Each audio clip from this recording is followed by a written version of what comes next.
हे श्री नारायण भक्तों, आज हम सुनेंगे बृहस्पतिवार के व्रत की कथा।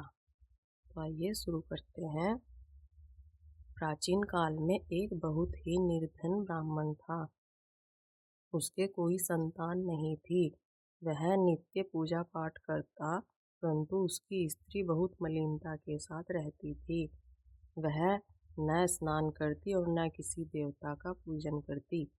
प्रातः काल उठते ही सर्वप्रथम भोजन करती, बाद में कोई अन्य काम करती। ब्राह्मण देवता बहुत दुखी रहते थे। पत्नी को बहुत समझाते, किंतु उसका कोई परिणाम न निकलता। भगवान की अनुकंपा से एक दिन उस ब्राह्मण की पत्नी गर्भवती हुई और 10वें महीने एक सुंदर कन्या को जन्म दिया। निर्धन ब्राह्मण कन्या के जन्म से बहुत दुखी हुआ। धीरे धीरे ब्राह्मण की कन्या बड़ी होने लगी। बचपन से ही उस कन्या की रुचि भगवान विष्णु की पूजा में थी। वह प्रातः उठते ही स्नान आदि करके भगवान विष्णु की पूजा करने मंदिर में जाती।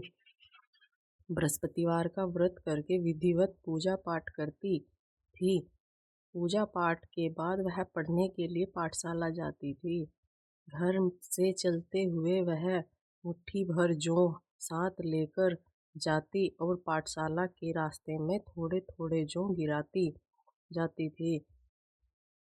जब वह पाठशाला से घर लौटती तो जौ के वह दाने सोने में बदले हुए मिलते थे। लड़की सभी सोने के दाने बीन लाती। एक दिन जब वह सोने के दानों को साफ कर रही थी तो उसकी माँ ने कहा, बेटी, सोने के दानों को साफ करने के लिए सोने का ही सूप होना चाहिए। अगले दिन बृहस्पतिवार था। उसने भगवान बृहस्पति देव की पूजा करते हुए प्रार्थना की, हे भगवान, अगर मैंने आपकी विधिवत पूजा की है तो मुझे सोने का सूप दे दो।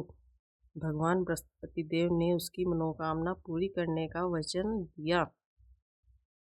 पाठशाला से लौटते समय उसे रास्ते में सोने का सूप पड़ा हुआ मिला। घर लौटकर सोने का सूप अपनी माँ को दिखाकर वह सोने के दाने साफ करने लगी। उसी समय नगर का राजकुमार उसके घर के पास से गुजर रहा था। उस सुंदर लड़की को सोने के सूप में जौ साफ करते देख राजकुमार उस पर मोहित हो गया। महल में लौटकर राजकुमार ने राजा से उस लड़की से विवाह करने की इच्छा प्रकट की। तो राजा ने ब्राह्मण को महल में बुलाकर राजकुमार से उसकी शादी के विवाह की लड़की की शादी की बात की। ब्राह्मण तैयार हो गया। धूमधाम से उस लड़की का विवाह राजकुमार से हो गया। दुल्हन बनकर ब्राह्मण की लड़की महल में चली गई।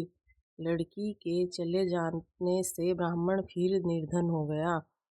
उसे कई कई दिन भोजन भी नहीं मिलता था। बहुत दुखी होकर ब्राह्मण एक दिन अपनी लड़की के पास गया। अपने पिता से निर्धनता का समाचार सुनने बहुत सा धन देकर पिता को विदा किया। उस धन से ब्राह्मण के कुछ दिन तो आराम से गुजर गए, लेकिन जल्दी ही फिर भूखों मरने की हालत हो गई। ब्राह्मण अपनी लड़की से धन लेने के लिए फिर महल में पहुंचा। लड़की ने पिता की बुरी हालत देखकर कहा, पिताजी, आखिर आप कब तक मुझसे धन लेकर जीवन यापन करेंगे? आप कोई ऐसा उपाय क्यों नहीं करते जिससे आपका घर धन संपत्ति से भर जाए? ब्राह्मण ने कहा, मैंने तेरी माँ को बहुत समझा लिया, पर उसकी समझ में कुछ नहीं आता। उसका बूढ़पन नष्ट हो तो घर की निर्धनता भी दूर हो जाए। तब कुछ सोचकर लड़की ने पिता से कहा, पिताजी, आप कुछ दिनों के लिए माँ को मेरे पास छोड़ जाओ। तब कुछ सोचकर लड़की के पास महल में छोड़ आया। लड़की ने अपनी माँ से कहा, माँ, तुम प्रातः उठकर स्नान आदि करके भगवान बृहस्पति देव विष्णु जी की पूजा अवश्य करना। पूजा करने से तुम्हारी निर्धनता अवश्य दूर हो जाएगी। लेकिन उसकी माँ ने उसकी कोई बात नहीं मानी। तब क्रोधित होकर लड़की ने अपनी माँ को एक कक्ष में बंद कर दिया। सूर्योदय के समय माँ को उठाकर जबरदस्ती उसे स्नान कराया और फिर मंदिर में ले जाकर भगवान बृहस्पति देव की पूजा कराई। कुछ दिनों तक ऐसा करने से माँ की बुद्धि में परिवर्तन हुआ और वह स्वयं बृहस्पतिवार का व्रत रखने लगी। उसके व्रत रखने से ब्राह्मण के घर में भगवान विष्णु की अनुकंपा से धन की वर्षा होने लगी। दोनों पति पत्नी धन संपत्ति पाकर आनंदपूर्वक जीवन यापन करते हुए विष्णु धाम को चले गए।